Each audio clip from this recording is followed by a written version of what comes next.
Hi, welcome to Madhav silks Nacharam మనకి వసాల కోసం. ఇవాళ మనం కళ్యాణి కాటన్తో వచ్చామండి. ఇది చిన్న బార్డర్ వస్తుందండి, కంచి బార్డర్, చిన్న బార్డర్ వస్తుంది. ఈ శారీలో బార్డర్లో కుట్టు కూడా వస్తుందండి. మనకు కంచిలో గద్వాల్లో వచ్చిన విధంగా వస్తుంది. ఇది పళ్ళు, రిచ్ పళ్ళు ఉంటుంది ఈ టైప్లో. బ్లౌజ్ అండి, బ్లౌజ్ కాంట్రాస్ట్ బ్లౌజ్ ఉంటుంది. శారీ మొత్తం ఇలా ప్రింట్ అండి. ఇంతకుముందు మనకు ప్లెయిన్ వచ్చేదండి, అయితే దీనిలో మనం ప్రింట్ చేయించాము.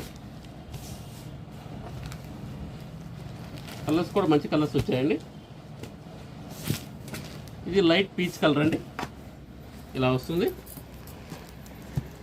ఇది పిస్తా గ్రీన్ అండి, కొద్దిగా డార్క్ ఉంటుంది. దీనిలో లెవెండర్ అండి, మొత్తం గ్రీన్ బార్డర్స్ అండి. మొత్తం శారీ అంతా కూడా పళ్ళు బార్డర్ అంతా కూడా గ్రీన్ వస్తుంది. ఇది మస్టర్డ్ వస్తుందండి, ఇది కూడా గ్రీన్ అండి. మనకు ప్రింట్స్ కొంచెం డిఫరెంట్ స్టైల్లో ఉంటాయి, ఈ స్టైల్లో ఉంటాయండి. మనకు ఇది ప్రైస్ వైజ్ కూడా చాలా రీజనబుల్ ప్రైస్ వస్తుంది, 1150కి వస్తుందండి. Please like, share and subscribe. Madhavi silks Nacharam, Hyderabad.